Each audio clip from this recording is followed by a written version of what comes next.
Today I'd like to discuss the Minoan Civilization. This was a Bronze Age civilization which emerged on the island of Crete and is something that is an enduring source of fascination for archaeologists and amateurs alike. So without any further ado, let's talk about the Minoans. Here is sort of an archaeological map which marks all of the sites on Crete which have a Minoan significance. The major sites are the ones that we'll spend most of our time talking about, and those are the ones marked by the little squares like Knossos, Malia, Phaistos, Zacro, and Agia Triada. These are the places that we'll be mostly concentrating on as we explore the nature of Minoan civilization. So let's talk about our sources of information for the Minoans and why we call the Bronze Age inhabitants of the island of Crete Minoans in the first place.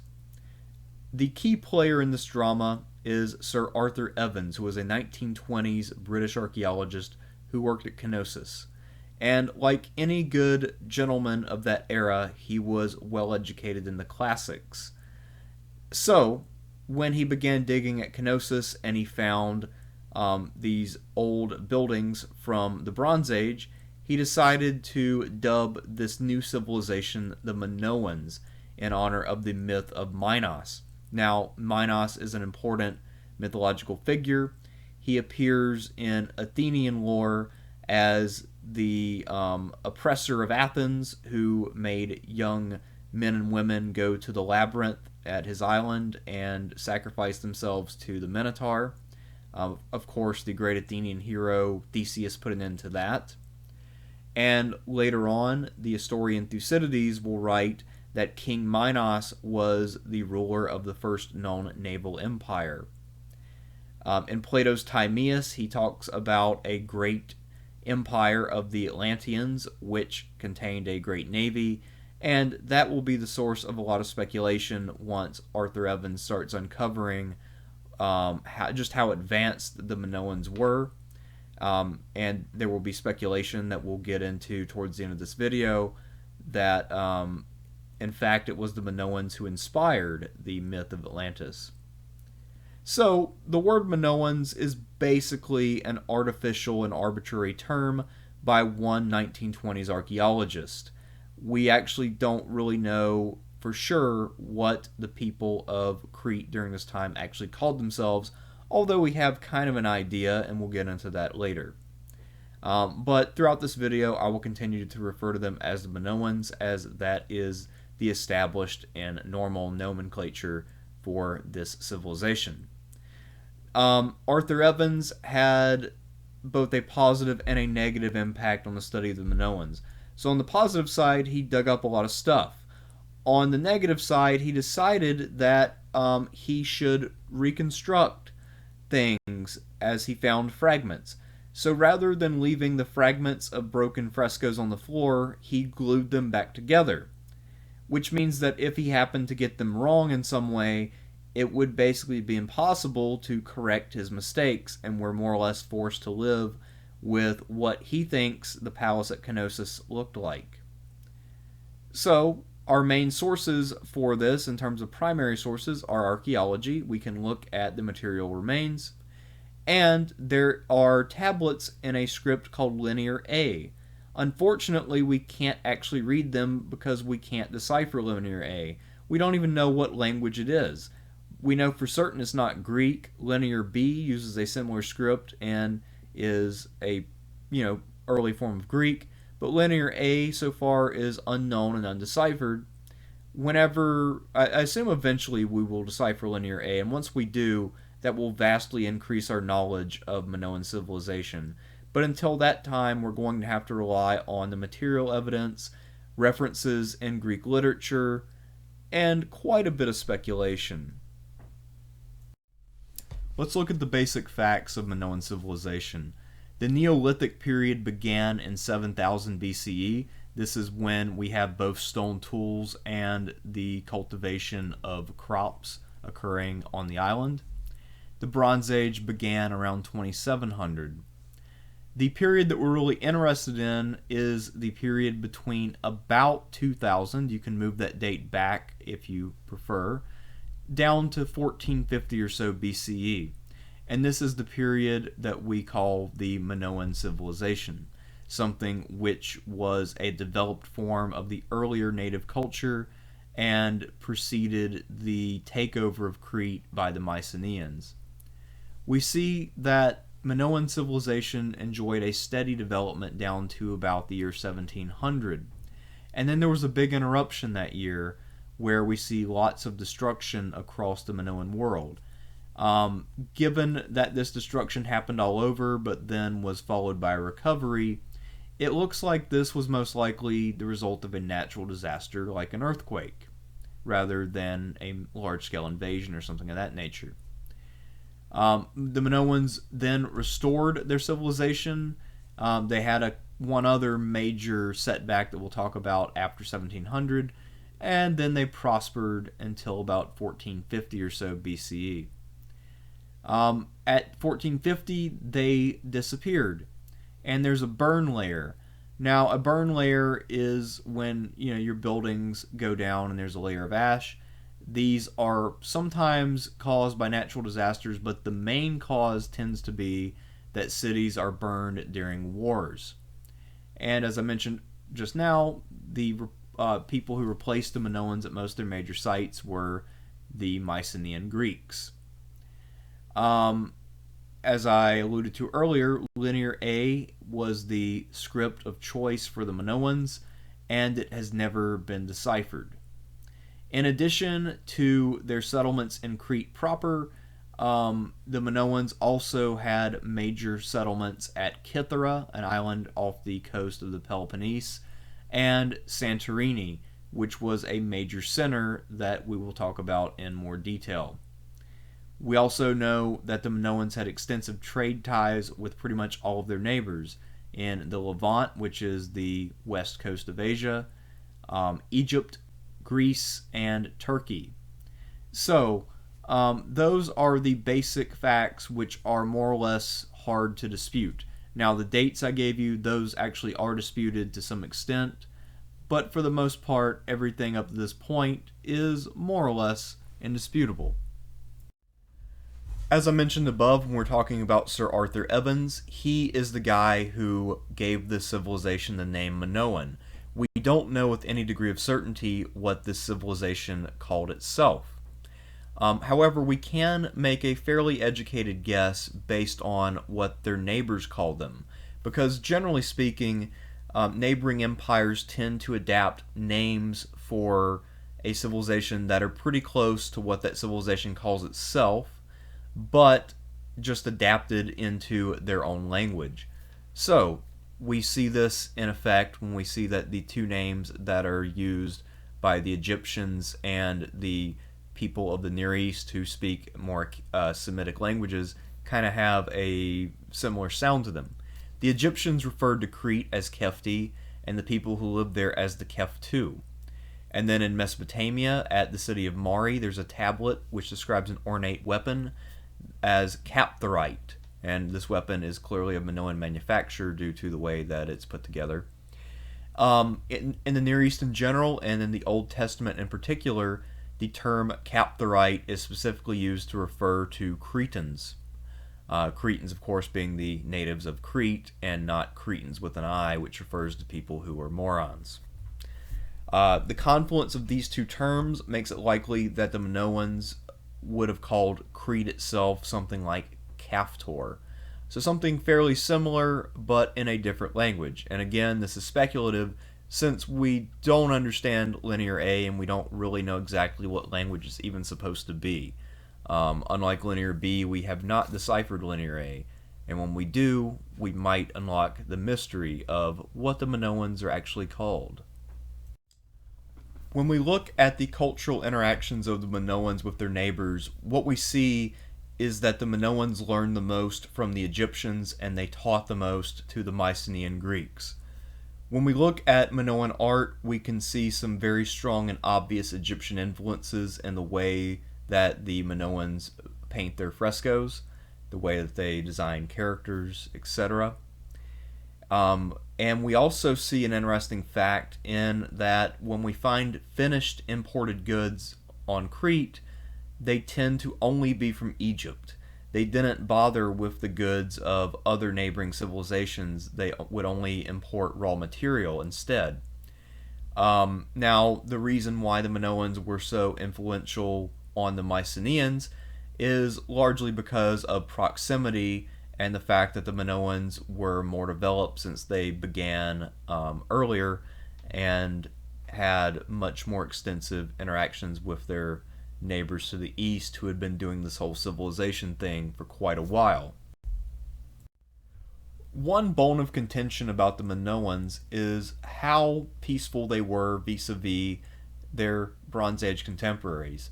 Some scholars like Sir Arthur Evans believed that the Minoans were very peaceful, and he mostly based that on the fact that we see no evidence of city walls at major centers, even Knossos. Also, when there's a major burn layer, a lot of times that's a good indicator for a war and the sack of a city. But in Crete, we see that burn layer across all of Crete around the year 1700 BCE, and then it was followed by cultural continuity, which means that there was no invader who took over and changed the culture. And that means we're probably looking at a natural disaster like an earthquake or a tsunami or something of that nature. We also do, however, find ornate weapons like helmets and chariots. Now, some scholars have tried to explain that away by saying that these are mostly ceremonial items. However, these ceremonial items exist in other cultures where we know that they also had real versions of these things. And there's no reason to believe that the Minoans didn't have more pragmatic versions of these same weapons.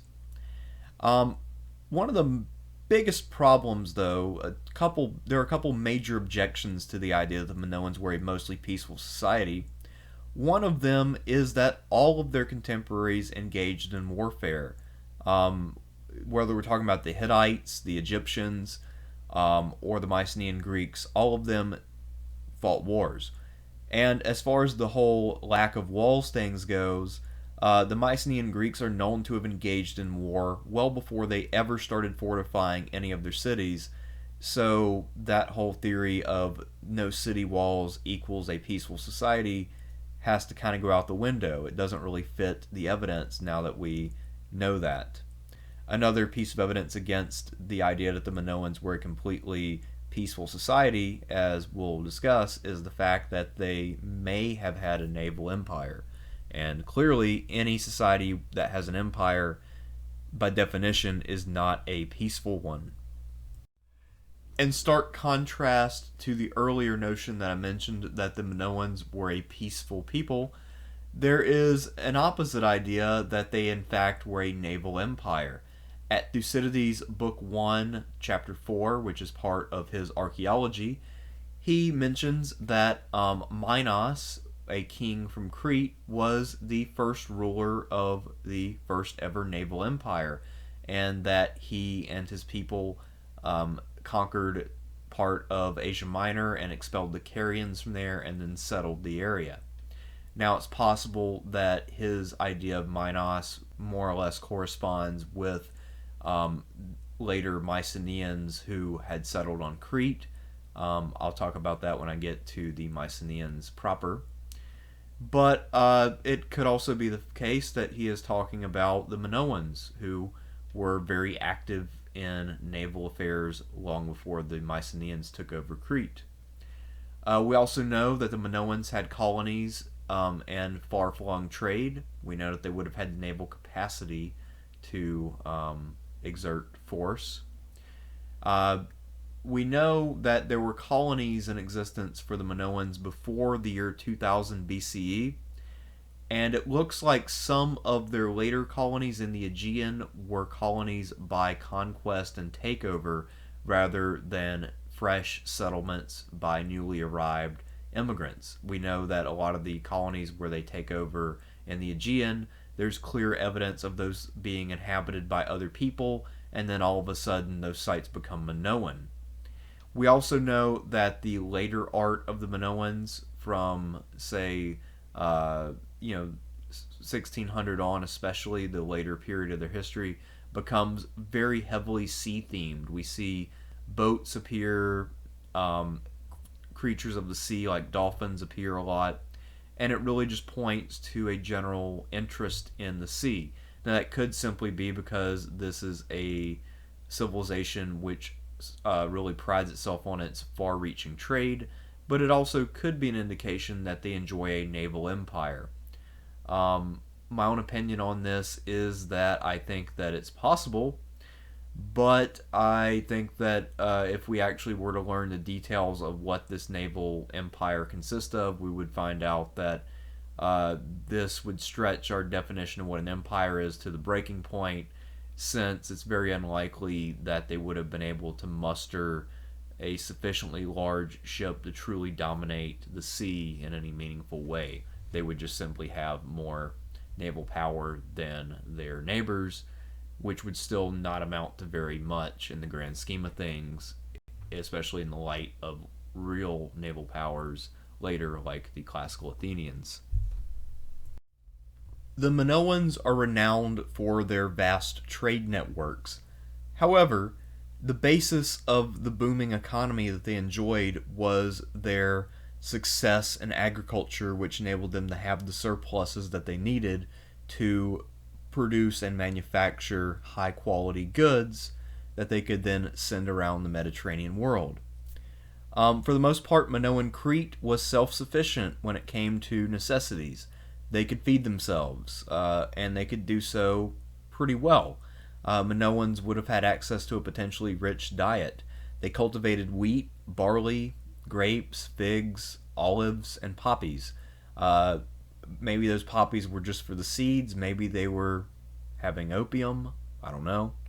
But olives are one of the more important ones there, because when you produce an excess of olives, you can then create olive oil, and that is a great import, something that the Greek world more broadly would always profit from. The Minoans were able to raise cattle, sheep, goats, pigs, and they also kept bees, so they would have had access to honey. They could grow lettuce, celery, asparagus, carrots, pears, dates, pomegranates, and they could till this land with wooden plows that were pulled by donkeys and oxen. For whatever reason, they did not cultivate oranges and lemons, which were known in the Levant at this time, but they pretty much had most other things that we would think of as being, fairly typical for this period, and they could grow all of these things well on their native Crete. As I mentioned before, the Minoans generally tried not to import foreign goods unless those goods were from Egypt, and they instead preferred to import raw materials. And the things that they would import from elsewhere were things that they didn't have at home. Things like silver and tin, copper, ivory, gold, lapis lazuli, which I had to look up. It's these kind of rocks to the right, ostrich eggs, plumes from ostriches, and exotic stones. So the things that they would import would be things that they needed that they couldn't get at home, and things that they could also use to make their famous finished goods. So once the Minoans had imported the raw materials that they needed, they would take all these materials to workshops, which were generally located near the major temples in their cities, and there they would produce their famous finished goods. The Minoans produced cloth, pottery, and metalwork of all descriptions. Due to their cultivation of olives, they were also able to produce a lot of olive oil that they sent out as an export.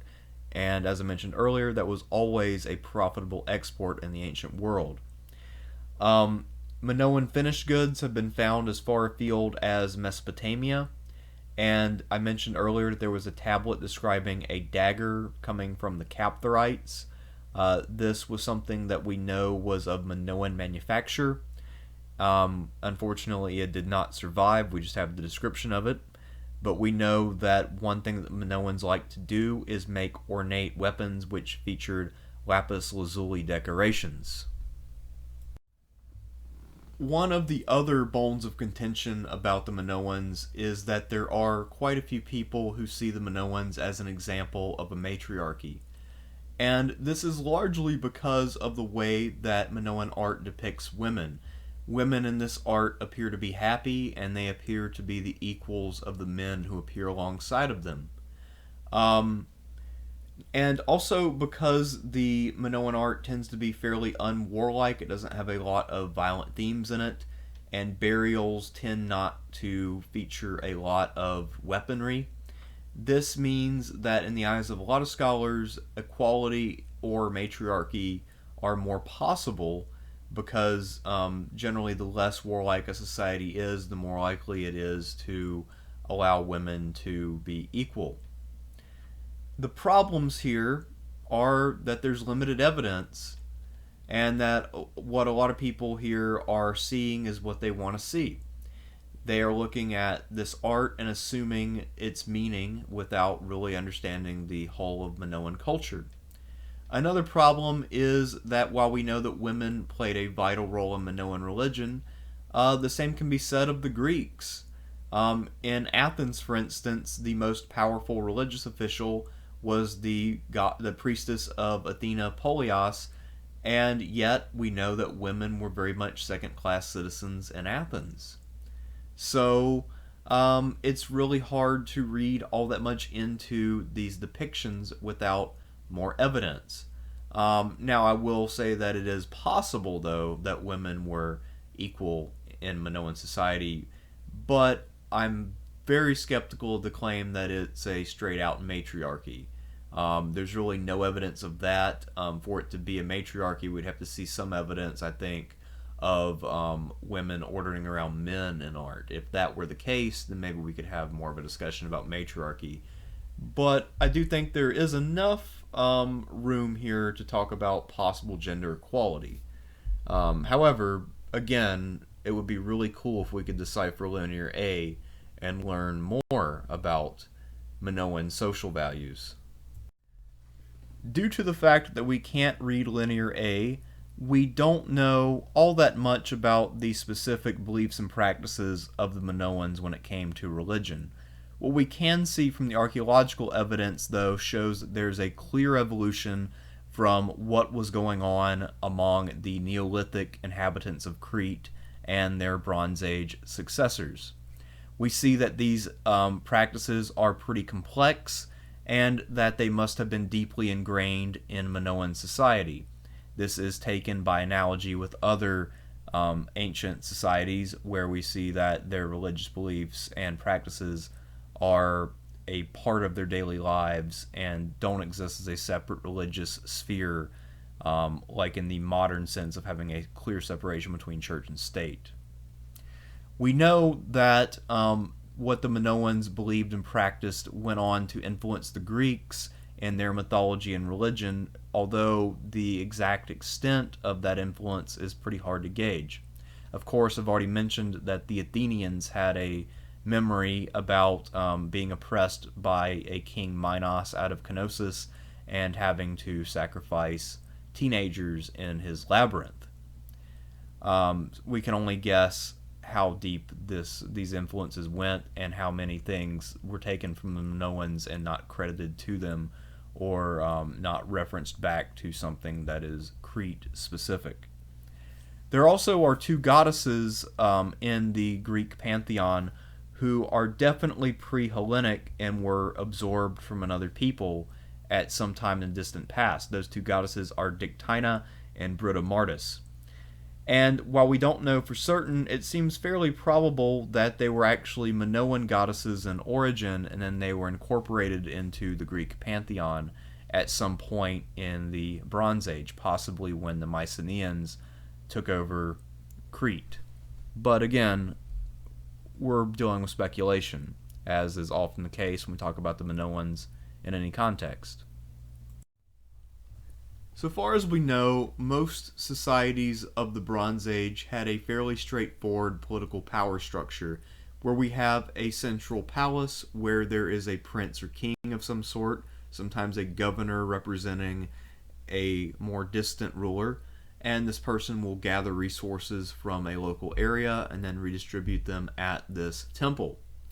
However, Minoan cities are a little different than the average Bronze Age city because of the central placement of temples rather than something that could be clearly identified as a palace or the residence of a ruler. So this has led to a lot of speculation about how Minoan government actually worked. Because temples are so centrally placed in cities, some people have suggested that there may have been no king at all, that it was the priest of the Minoans who actually ruled, and that if there were kings, then these kings would have been more or less figureheads who were limited in their power and served at the pleasure of the people who ran the temple. But probably a more nuanced and more accepted opinion is that what we see is that there's a sort of shared power relationship between kings and the chief priest of these temples, where the king would sort of live outside of the temple, oversee the secular administration of the town and its surrounding area, handle foreign affairs, and then have also a ceremonial role in the temple and work hand in glove with temple officials to really present kind of a shared front, where the two parties work together in harmony to secure the favor of the gods and to advance the power and prosperity of the community as a whole.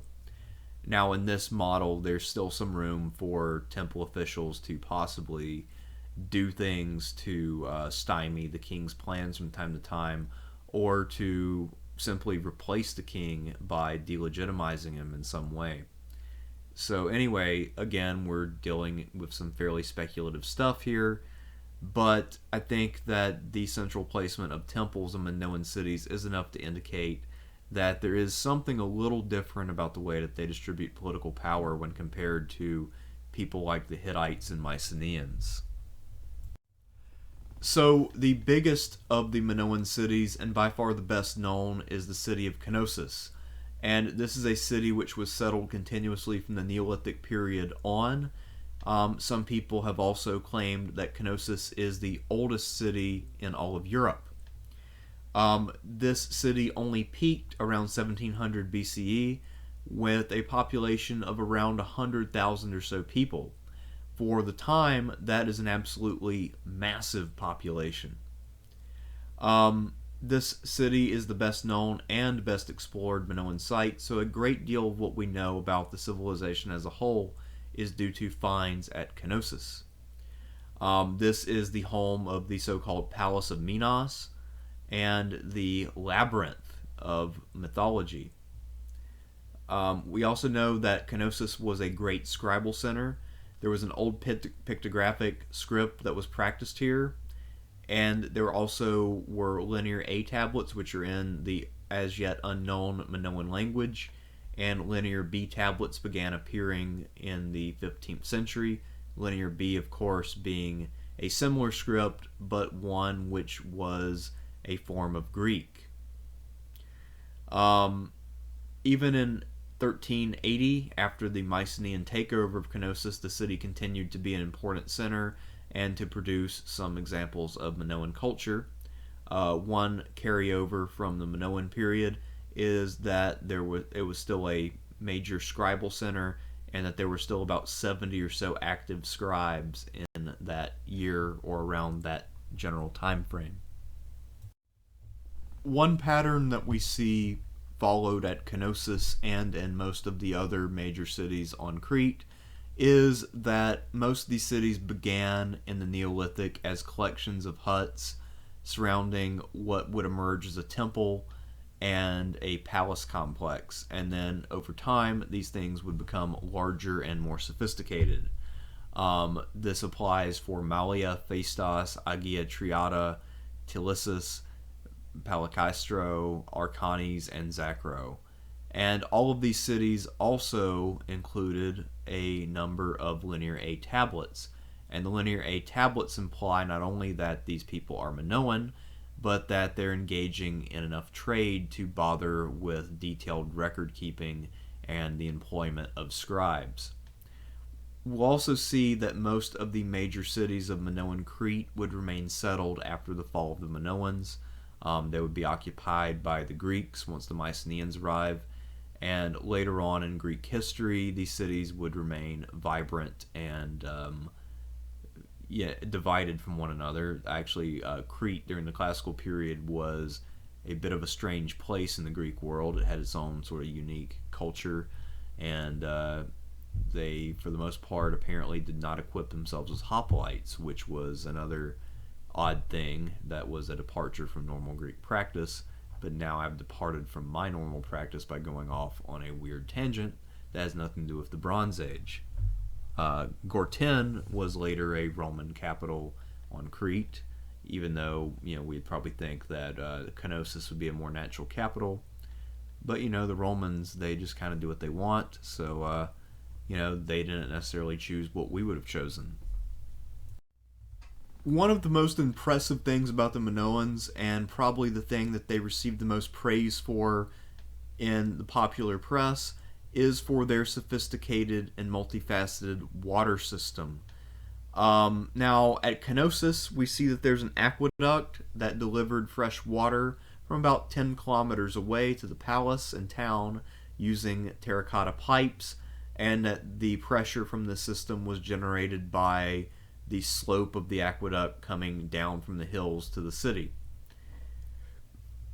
There's also a closed system where the drains of the palace and the town more broadly lead to a sewer. Now, one thing that gets exaggerated a great deal are the flush toilets of the Minoans.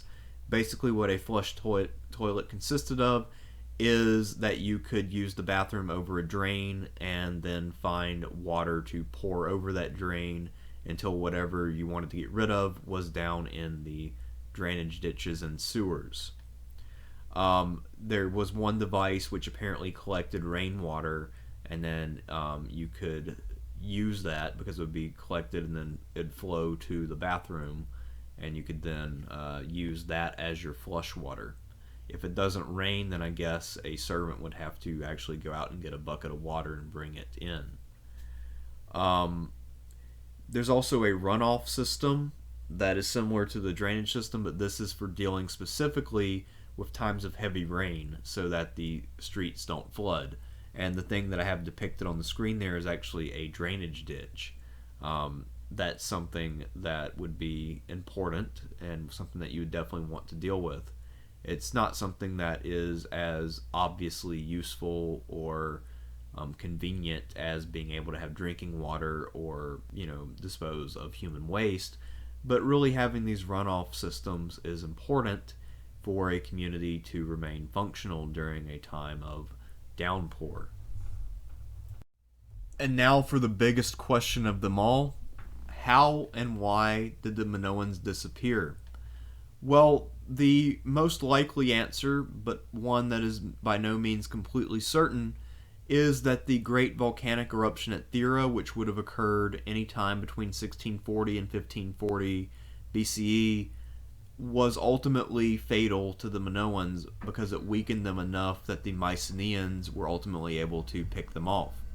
So what happened is that a great volcano at Thera erupted, destroying a large portion of what is now Santorini, and this was cataclysmic enough to create a tsunami, which then hit Crete. As you remember from the map, most of the major sites of the Minoans were on the north coast of Crete, so this would have been quite devastating. We see that there's a destruction layer, but we also see that there is Minoan construction on top of that ash layer, so this was not a fatal disaster for their civilization.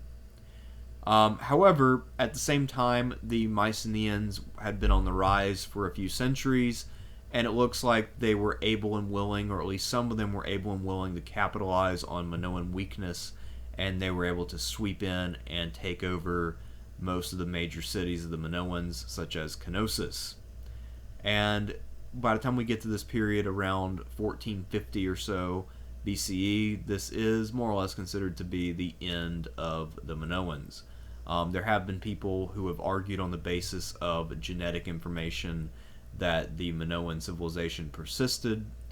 But what I would point out is simply that just because the Mycenaeans conquered the Minoans doesn't mean they completely disappeared. Usually when a new population comes in, they tend to intermarry with the locals, so most populations and old civilizations don't actually completely die out or disappear. And we also see that the level of Minoan influence on Mycenaean culture ended up increasing. Minoan stone cutting art was adapted by the Mycenaeans, for instance. So anyway, that is basically what happened to the civilization based on what we know. And this explanation could end up being completely wrong. And if that's not speculative enough for you, I think that I have a couple things that might scratch that itch for making claims that you can't possibly back up with evidence. So let me show you what I'm talking about. Let's go ahead and crank up our level of speculation to History Channel-esque proportions. Let's talk about if Atlantis, the myth, could have been inspired by actual events at Santorini in the Bronze Age. Now, around the year 1600 or so BCE, we know that there was a great volcano which exploded and destroyed the vast majority of the island. You see on the map on the right how there's that big hole in the middle. Well, that all used to be island, and it all disappeared when the volcano erupted. And we know that there was a Minoan colony on Santorini, and perhaps it was actually the biggest and greatest of the Minoan settlements. Also, as I mentioned, when this volcano went off, it had a tsunami that issued from it, and that did a lot of damage to the Minoan settlements on the north coast of Crete. So, could that have really been an event which was dimly remembered later? The destruction of this great center.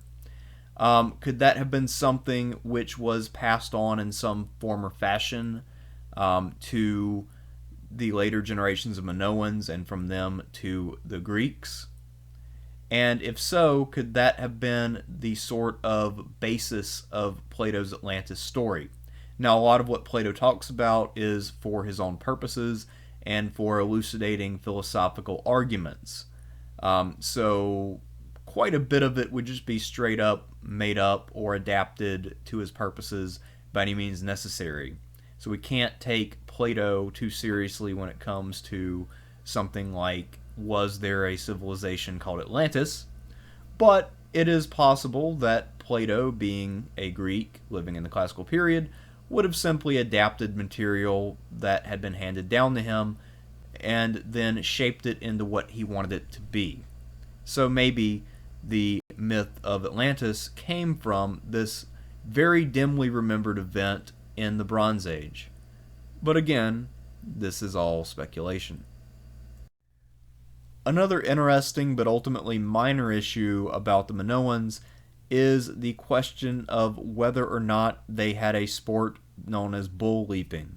Now we see frescoes like this one where someone can be clearly depicted doing a flip over a bull and then landing on the other side.